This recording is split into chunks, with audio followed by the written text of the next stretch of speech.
Assalamualaikum warahmatullahi wabarakatuh. Tepang dina acara anu maneh sareng wakepo urang sami-sami neraskeun jejer carita nu katunda kamari si Rawing Kiwari. Kumaha? Aduh, kaparigelan si Rawing memang luar biasanya. Mohon beuki dieu si Rawing beuki pogot kalayan kasugri mitra-mitra anu biasa ngadangukeun acara dongeng Kiwari garapan wakepo Kiwari neraskeun si Rawing Kiwari. Lah, luar biasa anu mawi kadelali. Seug, ayeuna mah urang teraskeun heula kumaha ye jejer carita si Rawing Kiwari. Wilujeng ngadangukeun. Aduh, edan jadi teh kan teh moal ngabantingkeun. Batur anu sawang dikalahkan merhatikeun kanu keur jajarig-jegan. Hudang deui narajang atau hudang lain narajang ka si Banteng Wulung, tapi si Banteng Wulung anu geus panas teu bisa ngadalikeun deui dirina. Manehna anu bruk maju kana jadi lawan. Lantaran teu ngaju-ngaju bae, ingin ngatusnya. Si Banteng Wulung harita maju narajang nu jadi lawan mokaha kaget nyebetkeun bedog dibubat babi tepugu. Tapi si Banteng Wulung ngetakeun sukuna najong kana leungeun lawan. Sebrot. Lawan ngagero bari ngadaligdeug mundur ka tukang sedengkeun bedog da ngaceleng cukup jauh. Memang bisa mancukeun tangtunganana. Si Banteng Wulung geus nyusul tepus ku tindakan saterusna. Badan lawan diangkat ka luhur terus dipantingkeun ka baturna anu kakara hudang teh. Nah atuh kebut keduanana jadi rubuh patumpang tini. Meh bareng duanana tinggal ronahan kanyeri. Tacan oge bisa hudang deui masih keneh ngarasakeun kanyeri dina sakojur awakna. Si Banteng Wulung ngakajeleng kebut. Lebah cangkeng lawan ditewak masing-masing diangkat ka luhur ku leungeun kenca jeung katuhuna. Terus digebotkeun kana lemah. Hayap! Darmodnya! Darmod! Kebot! Kusek duanana geus teu usik deui, ilang kasadaran jeung kakuatanana. Curelat tuntun sababaraha jijiring jalma laluncatan daratan nyalampeurkeun ka bahdinya. Untara harita untari nyekelan leungeun si Rawing pageuna keranan bari neuteuk nu ditujukeun ka dua jirim lalaki nu dedegan jeung keuritan beungeut narek sagambaran nu taya lian ti Subala jeung Subali dibaturan ku genep urang baturna kabeh pada kalaluar ti jero imah. Anu keur marahin oge harita teh pada bubaran ngan tetelah teu wani maju ngadeukeutan sigana teh. Kang Rawing pengareneng duaan eta Kang Subala jeung Sujali teh Kang. Karising atos-atos Kang Rawing, galak sareng kejem tah Kang. Untari nuduhkeun anu ngaran Subala jeung Sujali teh. Oh. Eta. Paingan atuh meuni sagamaran kitu beungeut atawa rupana oge. Tenang, nyai tenang. Ulah pergem, ulah. Naon Kang pergem teh? Ulah gemper. Ayeuna urang buktikeun ye. Yen nyai anu kuduna mah ngatur jeung ngabogaan hak kana raja kaya di patempatan. Bener teu? Subala jeung Sujali nangtung ngarendeng. Tukanginana ngajajar genep urang jago baladna, duanana pada muterkeun panetupna ka si Rawing jeung Untari. Terus ka si Banteng Wulung anu geus ngarubuhkeun dua jagona dina waktu anu ngan ukur 3 geprakan. Lempang maju ka hareupeun si Rawing meh bareng Subala anu pangheulana nyarita sorot panon antep seukeut ka si Rawing. Jelas geus aya umuran ngan awak keker jeung ngeusi tur memang make baju dina warna hiji jago. Untari, saha ieu mangkelep nu duaan teh ha? Wani-wani nyieun laku kaributan ieu patempatan. Kurang ajar. Ada sia datang-datang jol nyieun laku teu patut ha? Si Rawing nyerenge seuri sedengkeun si Banteng Wulung geus ngajanteng deui di tukangeun si Rawing. Kieu ieu teh Subala nya. Subala ngaran teh. Anu ieu Sujali nya. Ini dia si jali-jali. Nya naon da bieu dibejaan ku Untari atuh. Kieu ieu teh Subala oge Sujali. Kuring teh terus terang we ye kabogohna Untari. Tak iya, anu ditukang dulur kuring, anu katelah bargolo si Banteng Wulung. Ngahaga datang ka dieu lantaran dibejaan ku Untari kabogoh kuring. Gitu. Jadi anu ditukang dulur kuring nu katelah bargolo si Banteng Wulung. Ngahaga datang ka dieu lantaran dibejaan ku Untari kabogoh kuring. Majarkeun teh cenah indungna ayeuna keur gering. Kuring calon piminantunna. Laku bemak itu neang gorengin. Ngan tetela datang ka dia di halangan ku dua jagong. Dua jagong. Kapaksa kuring mere perintah ka Anteng Wulung supaya ditindaknya. Alhamdulillah. Geningan pada nalamro tuh. Itu teh Subala. Muralang jeung mundelik sapasang panon Subala jeung Sujali. Dina waktu harita sabab sikep jeung caritaan si Rawing lain bae tenang tapi mobuh nyulut kana hudangna amarah. Sujali nu kawilang babarian amek geus rek maju narajang tapi dihalangan ku leungeun Subala nu kawilang leuwih boga loba pangalaman. Dirina bisa ngarti yang dua jalma nu bareng datang jeung Untari jelas lain jalma-jalma biasa. Tenang heula Jali. Akan can beres nyerita yo. Ilain bulan datang ka dia jeung si Untari. Naon maksud? Saat terangkeun heula saha ngaran si lain. Ngaku-ngaku kabogona si Untari segala rupa. Hehehe. Ngaran kurang, anu katelah si Rawing. Atuh ye. Untari teh bener-bener nyaan kabogo kuring nyaan sumpah sok sumpah. Dan untuk kan geus diwanohkeun nya si Banteng Bulung. Kieu teh sebelah. Kuring datang ka dieu teh kahiji hayang neang pi hatomieun. Naon? Pi hatomieun. Naon? Saya teh ngomong teh balik sia. Teh nyahoeun, ari pi hatomieun teh pi mitok haeun. Anu kaduha, bari sakalian hayang beberes.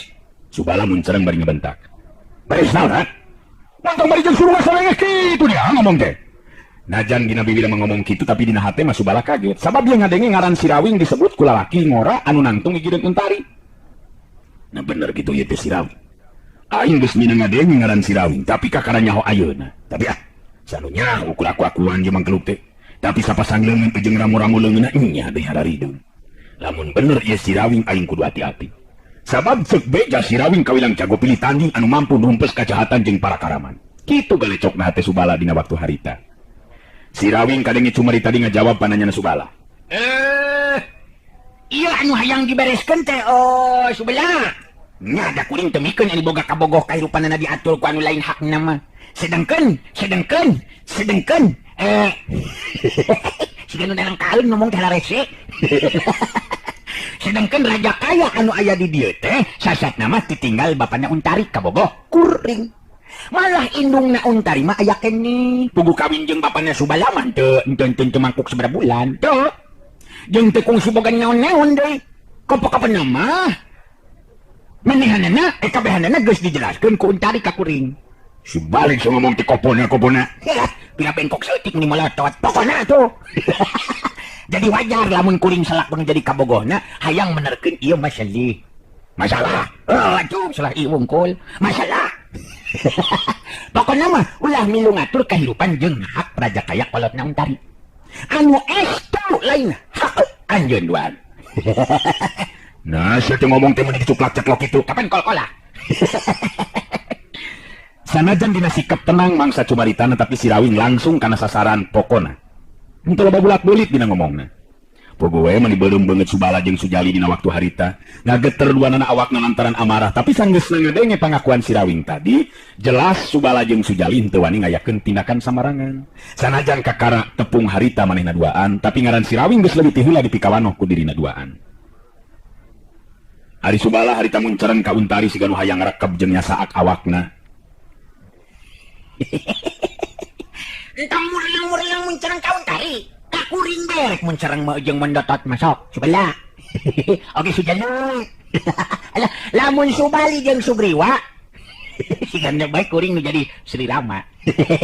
Ya Untari Dewi Sintana. Si Rawing mimiti datang di adatna.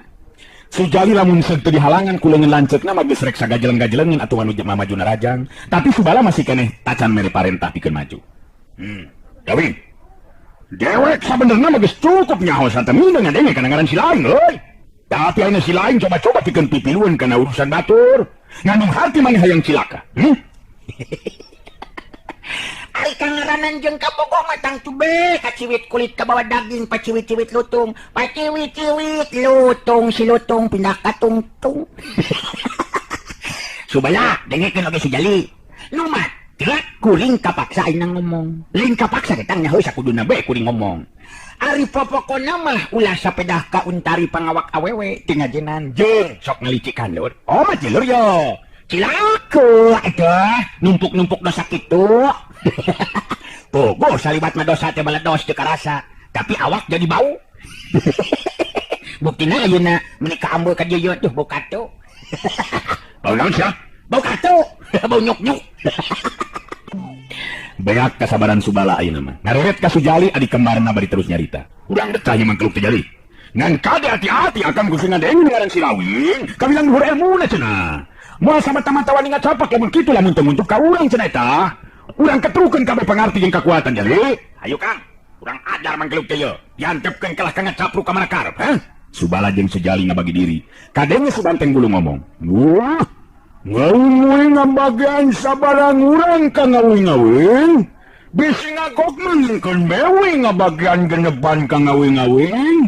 Ari nyo mamakan na mawing mahayang ngelut. Hayang nga dungarepan yung iyong mangkuluk-mangkuluk ya ka ngawing-ngawing. Gumawa nga bagian duaan kan. Si Rawing kareret atau ngareret ka si Banteng Gulung. Terus nitah untari nyingkah kagigir bari nyarita. Sok tinggal di tempat aman nih. Kumateng, teng, tong gitu didinya. Geus pugu kan daang hayang pangloban teh. Kudu adil, teng. Jumlah lawan aya 8 urang, teng. Urang duaan jadi urang kabagian lawan eta teh 4 sewan, teng. Ngan Subala jeung Sujali eta mah kapaksa bagian akang, teng. Kumaha wareg kitu kira-kirana, teng? Satuju lamun kitu, teng. Kusabab ulah sok neng, teng. Ulang itu ka ngawing-ngawing. Uing mah tara nungtang nengteng ujung tara. Tapi nyatuju, ya, nyatuju. Nyatuju ka ngawing-ngawing. Awas, hati-hati, teng. Subala, Sujali. 4 lawan masing-masing bakal disangharepan ku kuring jeung si Banteng Gulung. Bisi aya anu ngajolor saperti batur anjeun, sok sing harepan si Banteng Gulung. Hayo. Angap enter euy.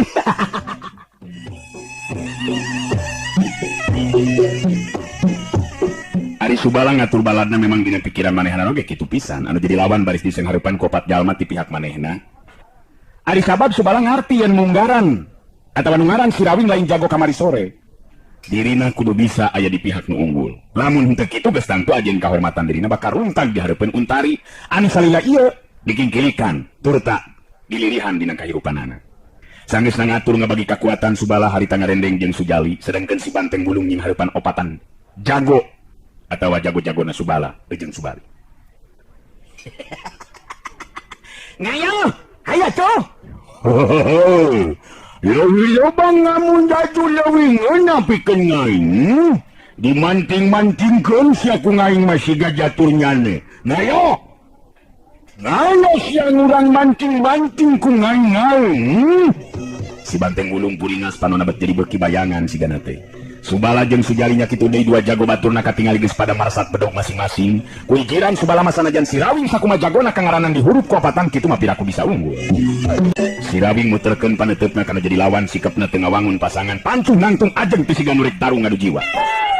Untari oge meh bari ejeng peureum ngabandungin lumangsungna kajadian di tempat-tempatan. Nyata sok inggis badan si Rawing karecah ku pakarang lawan, tapi Subala jeung anu sejena memang kacele. Si Rawing paparis tunggal ilmu panca tunggal ti Ayang Nur Alam, ilmu anu geus ngadarah daging dina dirina. Corelatna cirim si Rawing dina jurus pancerasa sarining bayu. Dan upama kalangkang atawa angin meh nyaho-nyaho si Rawing geus dina tempat 4 lawan nubruk tempat nu kosong. Hayo. Nabut kalah ka didinya tuh, nabut kalah ka didinya tuh, nabut cabetkeun bedogna telur. Nyaho kuring maya di dieu, sok lupa-lupa bae tante euy. Ka dia atuh nyabetkeun bedogna lin hayangkeun ha. Kayan si Rawing anu tetep pinuh panglelewa pikeun Subala jeung anu sejena mah. Beki muntab hatenangan teu budu kabehan teh kabehanana ge kaget. Sabab kecepatan gerak si Rawing memang meh teu katuturkeun ku kaseuketan panonna masing-masing. Hoya, kojor sia. Pikeun kadua kalina Subala miheulaan maju deui narajang. Dituturkeun ku anu sejena, malah ayeuna bedog dina leungeun jadi sagulung sinar bodas lantaran saking ku cepet-cepetna gerakan bedog nu aya dina leungina. Dituturkeun ku kulebatna bedog Sujali anu teu eleh cepet ku bedogna Subala. Dua baturna Subala oge bisa ngabagi diri dina mangsa narajang anu jadi lawan. Narajang ti bagian anu sakirana bakal dipake ngacorelatna cirim si Rawing dina nyingkahan panarajang lawan. Buruan imang memang lega jeung laluasa teh jadi tempat tarung patutunggalan. Si Banteng Gulung dihurup ku 4 jalma kalah ka jigrah sigana teh ato. Sabab kawilang geus lila teu tandang mepeuskeun kakeselna. Leungeun jeung sukuna butbet ngabagi panarajang kana jadi lawan sedengkeun 4 lawan memang kudu hati-hati sabab tadi geus kabandungan dua baturna oge dibanting-bantingkeun nepikeun ka teu usik teu malik deui. Dina hiji kasempetan si Banteng Gulung bisa newak cangkeng salah saurang lawan terus dibantingkeun kana bata tangkalan. Muya! Menang sia ku ngaing, nyoba-nyoba ngayang dimancingkeun nya. Muya! Blak-blak. Koyang, cedak sidana nenggal pisan keuna kana tatangkalan nu cukup gede. Kebelet bro. Harita nyooh ngahargung sakali deui terus ngusek teu usik deui. Tilu baturna harita pada ngarengkong. Sabenerna mah tadi waktu si Banteng Bulung reka bantingkeun babaturanana, tiluanana geus sayaga pikeun maju narajang. Tapi si Banteng Bulung bangun nganti datangna panarajang anu jelas baturna sorangan bakal dijentamin ku si Banteng Bulung. Ngayo ngaju deui nyaneh niluan. Hah? Najut. Bisi ngayang nyarua boga nasib dimanting-mantingkeun. Ngananangka nganu ngede. Aju deui sia. Ayo aju ngatawang urang anu bakal naju, ha? Salah saurang baturna Subala harita ngajengkang ka tukang lantaran dadana beunang ku kepretan leungeun si Dawing. Sanajan ngan ukur kepretan tapi tangtu eleng kepretan jalma biasa. Jengkang tardeg kebut. Rubuh nang karak bengkang nu beunang ku kepretan si Dawing. Nu saurang dinyobaan nyabetkeun bedogna kana beheung si Dawing dituturkeun ku bedog Subala nu ngarah kana cangkeng, bedog Sujali nu ngarah kana suku. Leungeun si Dawing nepak pigelang leungeun batur Subala anu saurang deui. Celang bedogna leupas tina cekelan dituturkeun ku tenggelan kana dada. Cebrot, wadah! Cengkang, bangkiun, kebut, rubuh deui bae. Lawan si Dawing jaringan ukur tinggal Subala jeung Sujali. Subala jeung Sujali ngatur dirina aya dina belah kenca jeung katuhueun si Dawing. Aduh, asa pahibut tepung gua opatan mah euy. Tah lamun kitu mah rada nyaho si apanan, aringan ukur duaan mah apanan. Bener tuh. Aya, sok kebelah. Lan Sujali, coba-coba euy. Ngurang muka sabuk bilang tatu patata kalau tira. Sing satu pakaro pupakna dening panati masa ingsun cengkal lo. Kita mun mayang mah tarung teh nya. Subala jeung Sujali pada burial mencelik panona dadana tulu naik muntab panas hatena. Buanana bener-bener beki penasaran online dikieuna sabab si Dawing teh teh labio geus nembongkeun ka binekasanana. Dua baturna geus rubuh ting haregung teu bisa hudang deui sigana teh. Wadang sombong deui si Dawing. Pikeun dewek mah make kudu saber hati ku si lain anu ngaran si Dawing. Coba-coba urang paju deui sia setan. Subala huntuna kakerot bakat ku gemes. Heuh pek wae atuh. Bae oge kuring mah henteu hayang dipikasieun ku jelema. Malah yang dipikarsep. Sanu nyingsinan kuring mah teh nyingsinan. Hoya. Pino deui. Ari Sujali harita malangkeun bedogna luhureun dada neuteuk seukeut ka si Dawing bari nyarita deui. Si lain dina poe ieu kudu nyaho si Dawing. Dewek duaan mangrupa jago anu dipikaseureup ku sakabeh urang dieu ngarti. Tapi nah beri mata serapnya. Serap kene tengah poe. Lamun tengah poe serap nempo panen poe. Malah karunya kuring mah euy ningali anjeun duaan teh lur. Neon cenah karunyana nya hayang senang bari ngarugikeun batur. Hayang tumanina bari nyangsarakeun batur. Apanan teh karunyaeun ari anu kitu. Modal si Dawing jaga tas sungut teh. Ya.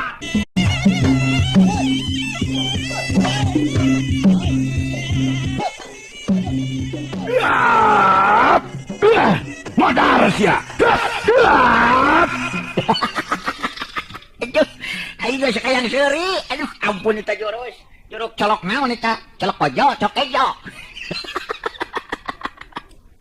Relapun, kiu. Bedog dina leungeun Subala geus maju deui bae ditacar bolangkeun ngarah kana anggota badan si Dawing.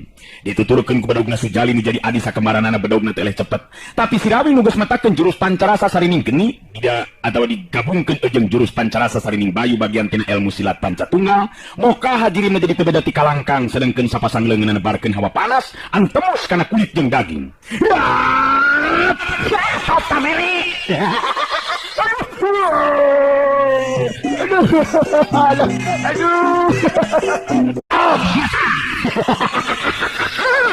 Aduh, waktosna geuningan parantos teh nyekapan atuh cag kurang cekapkeun dugi ka deui heula tuh acara Dongeng Kiwari neraskeun cariyos Si Rawing Kiwari garapan Wakepoh Kiwari hatur nuhun permios.